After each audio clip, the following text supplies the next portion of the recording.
दोस्तों, चुनाव से ठीक पहले योगी आदित्यनाथ को लेकर जिस तरह की खबरें आ रही हैं, कहीं ना कहीं उनकी मुश्किलें बढ़ना तय मानी जा रही हैं, क्योंकि जिस तरह से योगी आदित्यनाथ ने अपनी छवि गढ़ी, जिस तरह से पैसा उड़ाया टैक्स पेयर्स का, वो काम नहीं आ रहा, क्योंकि भारतीय जनता पार्टी के लोग ही उनके खिलाफ खड़े हो गए हैं और ऐसी ऐसी बातें कर रहे हैं कि आप हैरान हो जाएंगे। राज्यपाल के बयान का जिक्र मैंने बीते रोज किया था। आपने देखा किस तरह से राज्यपाल ने गोरखपुर में जाकर योगी आदित्यनाथ के कामकाज की धज्जियां उड़ाकर रख दी। उन्होंने ड्रग्स और शराब, पानी, बिजली सबका जिक्र किया और जिस तरह की कमियां हैं उसको जग जाहिर कर दिया। ऐसे में योगी आदित्यनाथ बिलबिलाए और अगले दिन अंबेडकर नगर पहुंच गए और वहां से नोएडा का जिक्र करते हुए कहने लगे कि कल कुर्सी जाती है, आज चली जाए।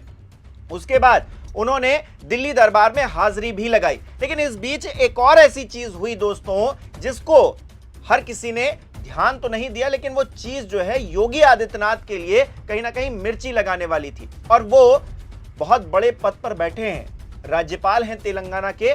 उन्होंने क्या किया देखिए। तो तेलंगाना के गवर्नर शिव प्रताप शुक्ला ने पंडित हरिशंकर तिवारी को याद किया है। अब पंडित हरिशंकर तिवारी और योगी आदित्यनाथ के बीच में रिश्ते कैसे हैं, अगर आपको नहीं पता है तो फिर आप इस पूरे मामले को समझ नहीं पाएंगे। तो बैकग्राउंड पहले जान लेते हैं। दरअसल पंडित हरिशंकर तिवारी और योगी आदित्यनाथ के बीच 36 का आंकड़ा रहा। गोरखपुर में बच्चा बच्चा जानता है कि इन दोनों के बीच में कैसे रिश्ते रहे हैं। और गोरखपुर में इस पूरे मामले को लेकर एक बड़ी प्रचलित बात है कि गोरखनाथ मठ वर्सेस तिवारी हाता। जी हां, मठ वर्सेस हाता। वहां पर एक लड़ाई, एक वर्चस्व की जंग हमेशा से चलती आई है। योगी आदित्यनाथ नहीं थे, उससे पहले से चलती आई है। लेकिन जब से योगी आदित्यनाथ आ गए हैं तो ये पीक पर पहुंच गया। और 2024 में जिस तरह की हम लोगों ने तस्वीरें देखी, वो भी अपने आप में हैरान करने वाला। असल में हुआ क्या था? दरअसल 16 मई 2023 को पंडित हरिशंकर तिवारी का निधन होता है। उसके बाद अगले साल 31 जुलाई 2024 गोरखपुर का टांडा गांव हरिशंकर तिवारी की जयंती के कार्यक्रम को लेकर जो है एक तरह से तैयारियां चल रही थी। 5 अगस्त को गांव के गेट पर मूर्ति लगानी थी उनकी। 4 फीट का चबूतरा तैयार कर लिया गया था।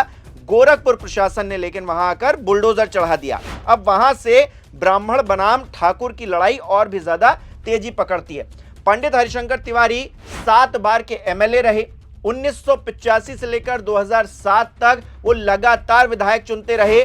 चिल्लूपुर विधानसभा उनकी थी, जहां से जब वो पहली बार चुने गए थे तो निर्दलीय उन्होंने चुनाव लड़ा था। और उसके बाद उन्होंने कल्याण सिंह की सरकार रही हो, मायावती की सरकार रही हो या फिर मुलायम सिंह यादव की सरकार रही हो, उसमें बतौर मंत्री भी रहे। तो ऐसे में उनका जो सियासी कद था वो बहुत बड़ा था। और एक वक्त जो गोरखनाथ मठ की आज हम बात करते हैं, जो उसका वर्चस्व, उसका जिक्र करते हैं, वो कभी हाथे का हुआ करता था। और उसकी जो ताकत थी वो कहीं ना कहीं जो है अपार थी, मतलब चरम पर थी। हरिशंकर तिवारी ने उसको जो है इतनी शक्ति दे रखी थी। लेकिन जब योगी आदित्यनाथ मुख्यमंत्री बनते हैं तो चीजें जो है शिफ्ट हो जाती हैं, वो हाथे से मठ की तरफ चली जाती हैं। तो ये लड़ाई बहुत पुरानी है। लेकिन सवाल ये है कि तेलंगाना के जो गवर्नर हैं, जो राज्यपाल हैं, वो हरिशंकर तिवारी को याद करके क्या योगी आदित्यनाथ को मिर्ची नहीं लगा रहे हैं? क्योंकि योगी आदित्यनाथ का तो 36 का आंकड़ा हरिशंकर तिवारी से रहा और हरिशंकर तिवारी को वो पसंद नहीं करते। तो ऐसे में अगर जिक्र कर रहे हैं तेलंगाना के गवर्नर शिव प्रताप शुक्ला हरिशंकर तिवारी का, क्योंकि गोरखपुर से तो वो भी आते हैं, तो ऐसे में क्या समीकरण बन रहे हैं और योगी आदित्यनाथ को मिर्ची क्यों लगाई जा रही है इस पूरे मामले में? तो एक तरफ उत्तर प्रदेश की गवर्नर हैं आनंदीबेन पटेल। उन्होंने गोरखपुर जाकर जिस तरह से पोल पट्टी खोली योगी आदित्यनाथ और उनके प्रशासन की, शासन की, वो कम नहीं था कि तेलंगाना के जो राज्यपाल हैं उन्होंने कोर कसर बाकी नहीं रखी। तो ऐसे में योगी आदित्यनाथ को चारों तरफ से घेरने की कोशिशें की जा रही हैं और इसमें अखिलेश यादव भी एक अहम भूमिका में है। क्योंकि जब राज्यपाल ने गोरखपुर जाकर जिक्र किया कि यहां पर टिफिन में ड्रग्स भी आ सकता है, तमाम चीजें उन्होंने जिस तरह से बताई, उसको लेकर ट्वीट किया। और इससे पहले जब हरिशंकर तिवारी वाला मामला था, जो चबूतरा कांड मैंने आपको बताया, उस पर भी अखिलेश यादव का ट्वीट आया था। तो अखिलेश यादव लगातार एक्टिव हैं, इस पूरे मामले को वो बड़ी गंभीरता से ले रहे हैं। और अखिलेश यादव की जो सियासी रणनीति है वो भी उसी तरीके से फ्लैक्चुएट भी करेगी। तो कुल मिलाकर जो तस्वीर हम देख रहे हैं उसमें क्या, एक तरफ तो आनंदीबेन पटेल ने गोरखपुर में जाकर पुल पट्टी खोली और दूसरी तरफ हरिशंकर तिवारी का जिक्र करके शिव प्रताप शुक्ला ने कहीं ना कहीं योगी आदित्यनाथ को चिढ़ाने का काम किया है। ऐसे में योगी आदित्यनाथ क्या करेंगे? योगी आदित्यनाथ ने आनंदीबेन पटेल ने जो कुछ भी आरोप लगाए या फिर जिस तरह से पोल पट्टी खोली उसका जवाब तो अंबेडकर नगर में जाकर दे दिया था कि भाई कल कुर्सी जाती है आज चली जाए, हम कोई डरने वाले नहीं हैं।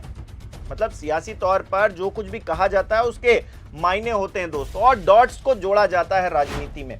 और जो दूसरे राज्यपाल हैं तेलंगाना के शिव प्रताप शुक्ला, उन्होंने जब हरिशंकर तिवारी का जिक्र कर दिया है तो फिर उसका जवाब अभी तक योगी आदित्यनाथ की तरफ से आया नहीं है। उम्मीद है कि उसका जवाब भी आ जाएगा जल्द ही।